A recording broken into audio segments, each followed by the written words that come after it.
नमस्कार विद्यार्थी मित्रों।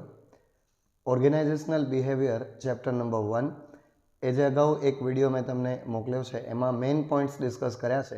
ए पॉइंट्स ने अहींया आपणे डिटेल में समझीए। क्वेश्चन तमने आ रीते पूछाय, write a short note on nature and scope of organizational behaviour.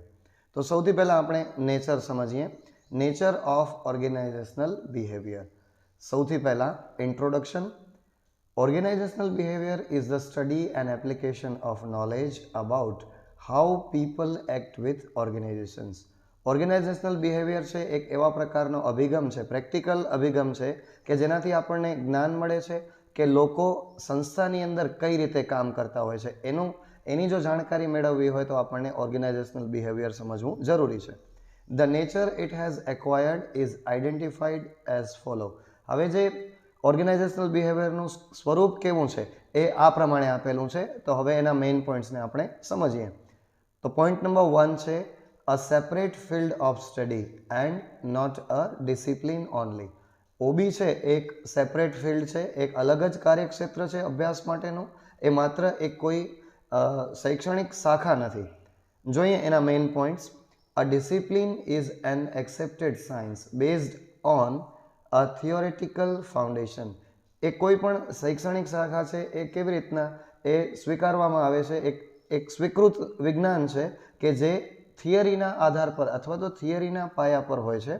But OB has a multi interdisciplinary orientation not based on a theoretical background.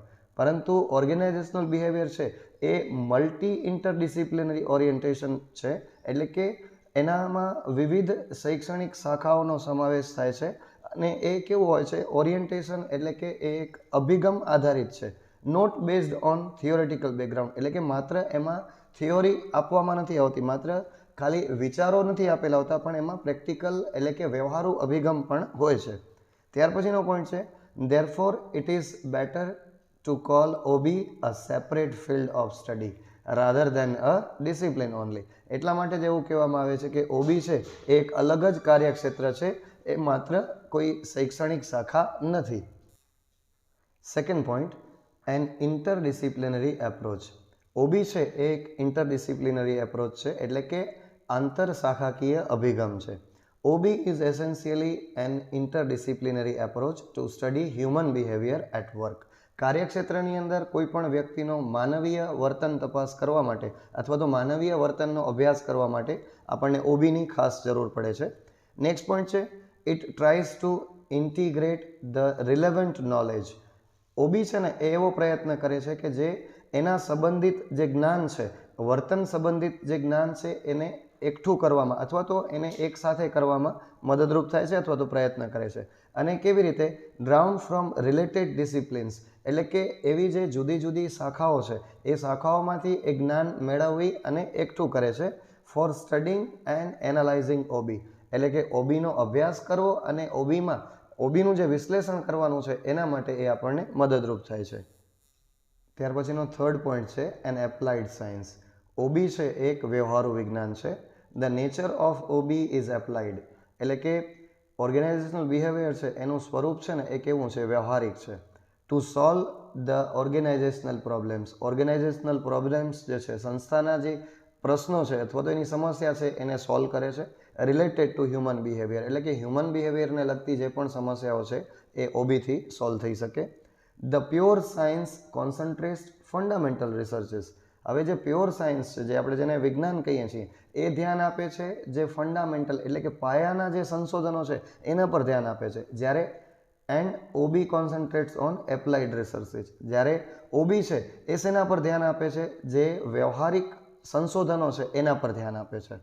OB ઇન્વોલ્વ્સ both, ઓબીની અંદર બંને બાબતોનો સમાવેશ થાય, science as well as art, એટલે કે વિજ્ઞાન અને કળા એ બંનેનો સમાવેશ ઓબીમાં થાય છે। ત્યાર પછી થર્ડ પોઈન્ટ છે અ નોર્મેટિવ સાયન્સ। ઓબી છે એ શું છે? નોર્મેટિવ સાયન્સ છે। નોર્મેટિવ સાયન્સ એટલે કે આદર્શ મૂલ્યવાળું વિજ્ઞાન છે। OB is a normative science. Also it prescribes how the findings of applied researches can be applied socially for its goal, એટલે કે નોર્મેટિવ સાયન્સ એટલા માટે છે કે એ મૂલ્ય આધારિત વિજ્ઞાન છે, એટલા માટે સામાજિક બાબતોને પણ ધ્યાનમાં રાખવામાં આવે છે અને સામાજિક જે ધ્યેય છે એને પણ ધ્યાનમાં રાખવામાં આવતા હોય છે. ત્યાર પછી છે OB deals with what is accepted by individuals and society. OB છે ને એ બંને બાબતોનું ધ્યાન રાખે છે, બંને બાબતો સાથે વ્યવહારિક રીતે વર્તે છે. What is accepted by individual એટલે કે વ્યક્તિગત રીતે માણસ શું સ્વીકારે છે, અને સોસાયટી એટલે કે સામાજિક બાબતો અથવા તો સમાજ પૂરેપૂરો જે છે એ શું બાબતોને સ્વીકાર કરે છે એ બંને બાબતોનું ધ્યાન રાખે છે. ત્યાર પછી નેક્સ્ટ પોઈન્ટ છે અ હ્યુમેનિસ્ટિક એન્ડ ઓપ્ટિમિસ્ટિક એપ્રોચ. ઓબી છે એનો એપ્રોચ એટલે કે એનો અભિગમ છે એ માનવીય અભિગમ છે અને આશાવાદી અભિગમ છે. OB applies humanistic approach towards people. OB છે એ લોકો પ્રત્યે એમનો જે હ્યુમેનિસ્ટિક એપ્રોચ છે એટલે કે માનવતાવાદી એપ્રોચ છે એને ધ્યાનમાં રાખે છે. વર્કિંગ ઇન ધ ઓર્ગેનાઇઝેશન કે જે લોકો ઓર્ગેનાઇઝેશન એટલે કે સંસ્થામાં કામ કરે છે એનો માનવીય એપ્રોચ કેવો છે, અભિગમ કેવો છે એના પર ધ્યાન કેન્દ્રિત કરે છે. It deals with thinking and feeling of human beings. OB છે એ લોકોની લાગણી અને એમના વિચારો કેવા છે એના પ્રત્યે પણ ધ્યાન રાખે છે અથવા તો એને પણ એ જોવે છે. Environment affects performance or workers working in an organization. હવે એન્વાયરમેન્ટ અફેક્ટ્સ જે થાય છે મતલબ કે પર્યાવરણને લઈને અથવા તો વાતાવરણથી જે નુકસાન થાય છે કે જે પરફોર્મન્સ હોય, જે કંપની કે સંસ્થા છે એને જે પરફોર્મન્સ મળવું જોઈએ, એને જે ઉત્પાદન મળવું જોઈએ એ લોકોના આધારે કઈ રીતે મળે છે અને સંસ્થાને એનો કઈ રીતે ફાયદો થાય છે એ પણ ધ્યાન ઓબી દ્વારા રાખવામાં આવતું હોય છે. અને નેક્સ્ટ પોઈન્ટ છે આ ટોટલ સિસ્ટમ અપ્રોચ. ઓબી છે એ સંપૂર્ણ પ્રણાલીગત અભિગમ છે. The system approach is one that integrates all the variables affecting organizational functioning.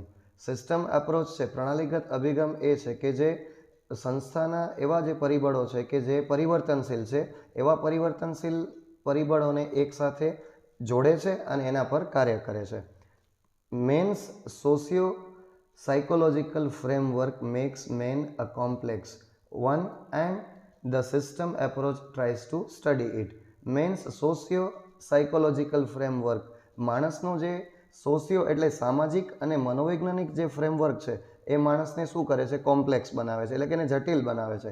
And the system approach, હવે જે ઓબીમાં આવતો જે સિસ્ટમ એપ્રોચ છે, પ્રણાલીગત અભિગમ છે એ એના પર અભ્યાસ કરવાનો પ્રયત્ન કરે છે. નેક્સ્ટ પોઈન્ટ છે scope of organization behaviour. The scope of organization behaviour involves 3 levels of behaviour in organizations. Scope of ઓર્ગેનાઇઝેશન્સમાં સંસ્થામાં 3 પ્રકારના બિહેવિયર એટલે કે વર્તનનો સમાવેશ થાય. નંબર 1 ઇન્ડિવિજ્યુઅલ્સ એટલે કે વ્યક્તિગત વર્તન, નંબર 2 ગ્રુપ્સ એટલે કે સામૂહિક વર્તન, અને નંબર 3 સ્ટ્રક્ચર બિહેવિયર એટલે કે માળખાગત રીતે વર્તન કેવું છે તે. Behaviour of individuals and groups are the major concern of OB.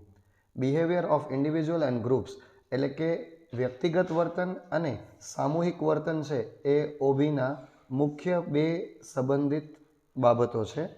The manager must have the knowledge of all these to make the organisation work more effective.